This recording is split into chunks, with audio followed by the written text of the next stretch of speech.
જય માતા YouTube family, સ્વાગત છે નવા વ્લોગ વિડીયોમાં। કેમ છો બધા? મજામાં છો? તો ફરી એક વ્લોગ ચાલુ કર્યો છે ને વ્લોગ ચાલુ કર્યો છે ઘરેથી અને વાગ્યા છે અત્યારે 7 સવારના ને આપણે જે કાયમનું રૂટીન હોય ગાય દોવાનું, આજે દોવાનું છે।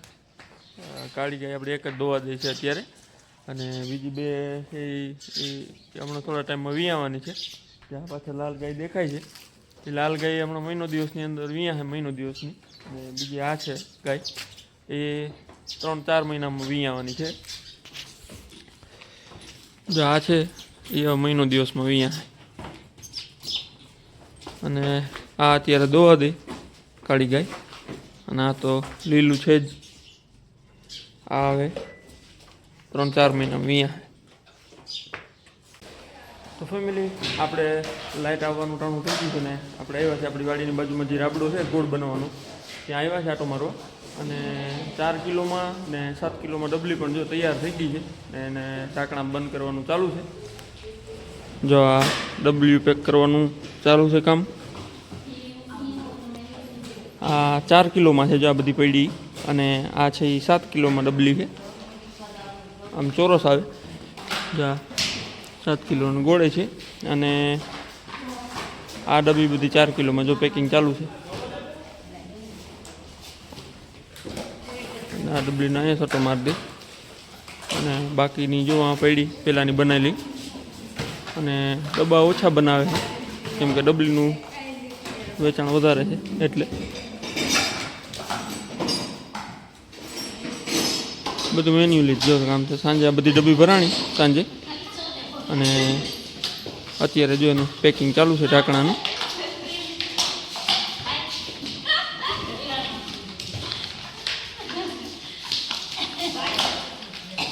અને બધાનો અહીંયા થપ્પો મારી દેવાનો, પછી જે પ્રમાણે ઓર્ડર હોય, અત્યારે તો ઓર્ડર મુજબ જ બનાવેલી છે બધી।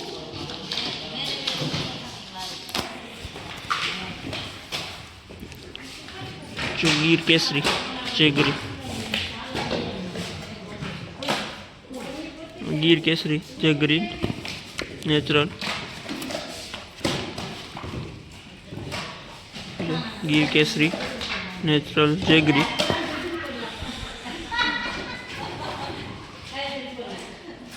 ગોળ બહુ ને આ ડબલીમાં ઘણી કોમેન્ટ આવતી હોય છે કે ડબલીમાં તમે ગરમ ગોળ ભરો તો ડબલી ઉગરી જાય, રસ આવે ભેગું હોય ને, એટલે આને પહેલાં ઠારવામાં આવે ને પછી એમાં ડબલીમાં ભરવામાં આવે છે ચોકીમાં। હું તમને બતાવું, જો આ ચોકી છે 3, 1, 2 અને 3। એટલે આમાં આ પહેલાં પડ્યો હોય ને આ બધો ગોળ, એને પહેલાં આ પાવડીથી આમ ટૂંકમાં હલાવી આવી રીતે આગળ પાછળ કરી અને પહેલાં એને અહીંયાનામાં ઠારી અને પછી એને ભરવાનું હોય છે। એટલે એવું નથી કે ડાયરેક્ટ ગરમ ગોળ બધું ભરી દઈ, એટલે ઠરી જાય ને પછી એમાં ભરવાનું હોય છે ગોળ। એટલે બધા ઘણાની કોમેન્ટ એવી હોય છે કે તમે ગરમ ગોળ એમાં ભરોમાં, તો આપણે ગરમ ગોળ ભરતા નથી કેમ કે ગરમ ગોળ એમાં ભરીએ તો પ્લાસ્ટિક ઉગળવાનું કરે છે, તમને ખબર હોય, એટલા માટે ડાયરેક્ટ ઠારી અને પછી ભરવાનું હોય છે। તો અહીંયા આ ડબલીનો થપ્પો લાગી ગયો, હવે ઓલી ડબલી ભરાઈ ગઈ ઓર્ડર મુજબ, અને આ વખતે 7 કિલોમાં વધારે બનાવી છે પાછી ડબલી। અને આ બધા ડબ્બા છે ગોળના, અને આપણે હવે લાઇટ આવવાનું ટાણું થઈ ગયું ને ઘઉંમાં આપણે અડધું પીધું છે ને આજ નથી નહીં, કાલ થોડું ઘણું જોઈએ એ પ્રમાણે પીએ કાલ। તો આગળ અત્યારે શીશોડો બંધ છે કેમ કે એની સાપટીને તૂટી ગઈ છે એક, જ્યાં આ બાજુની આવે ને જે આ છે ને આવી ભૂંગળી એવી ને આ સાપટીને જ્યાં ધરો દેખાય ને આ પટ્ટી, એ પટ્ટી આ બાજુ હોય છે, જ્યાં પટ્ટી તૂટી ગઈ છે, એટલે એ અત્યારે મેન્ટેનન્સમાં છે, આગળ વેલ્ડિંગ કરાવવા ગયા છે એટલા માટે અત્યારે બંધ છે। આ ચાલુ છે કામ, જે કેમ કે રસ ભરાઈ ગયેલો હોય તો એટલે ત્યાં તો એ ચાલુ જ રહે ત્યાં સુધી। જો આટલો ભરાઈ ગયેલો છે, હવે આટલો ટ્રાન્સફર થઈ જાય પછી પાછું જ્યારે શેરડી પીલવાનું ચાલુ થાય ત્યારે પાછું રાબડું ચાલુ થાય। જો શેરડી હવે બધી રિકવરીવાળી શેરડી હોય, અને આ જો છોતાને વારીને ઢગલા કર્યા પાર્યું, સુકાઈ જાય ને એને ભેગી કરવાની હોય એવી રીતે, બાકી બધાને લીલા પાથરી દેવાના એટલે સુકાઈ જાય। આવું છે ગોળ બનવાનું। જો અહીંયા આવી રીતે ઉકરે. એના પછી આગળ જો અહીં આ તૈયાર છે હવે ગોળ થોડી વારમાં તૈયાર થઈ જાય. આ કેટલી વારમાં તૈયાર થાય? અડધા કલાકમાં તૈયાર થઈ જાય એમ જો એ આવી રીતે ગોળનો પ્લાન છે કંઈક.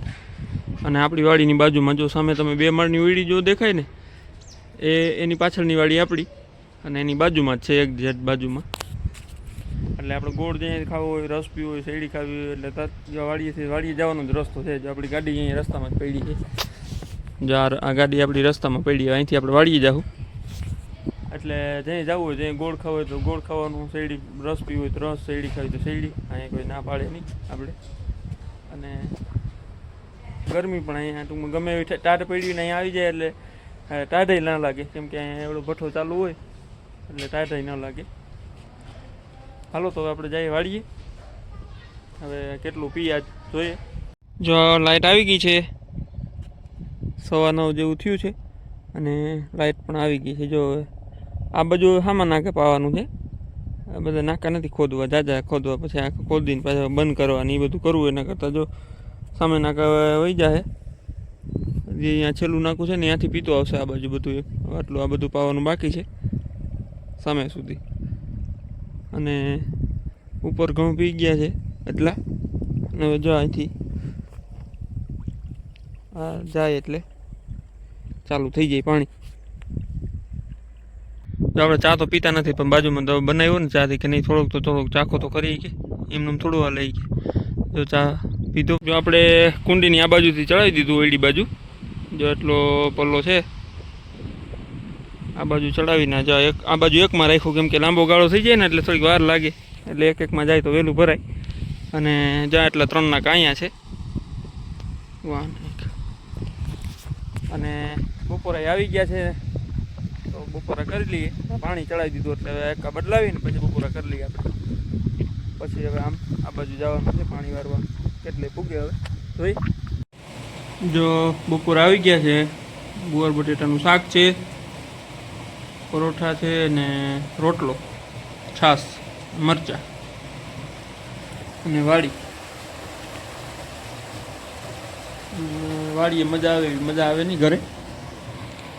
હાલો તો હવે બધા તો નહીં આવે પણ આપણે જમી લઈએ.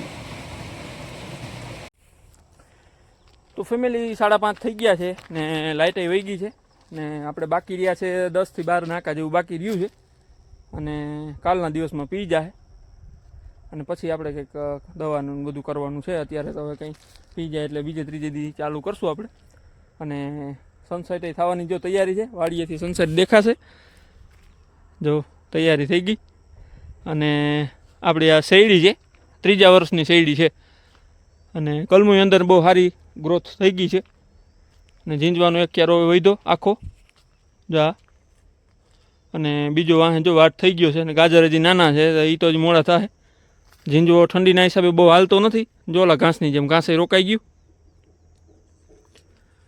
ને આપણે અત્યારે શેરડી વાઢી લીધી. આ ઝીંજવો નથી વાઢવો, શેરડી વાઢીને જો અહીં રાખી દીધી. અને આ એક છે સોયાબીનનો ભૂકો, અહીંયા રાખી દીધો. પછી ભલે હું ઘરે વાળીએ છીએ એટલે. અને જો શેરડી વઢાઈ ગઈ રાખી દીધી આગળ બાંધીને હવે જાય ઘરે. તો ફેમિલી આજ માટે એટલું જ છે. વિડીયો સારો લાગે તો લાઈક કરો, શેર કરો અને સબસ્ક્રાઈબ કરો વિનંતી. મળીએ એક નવા બ્લોગમાં. ત્યાં સુધી આવજો. જય માતાજી.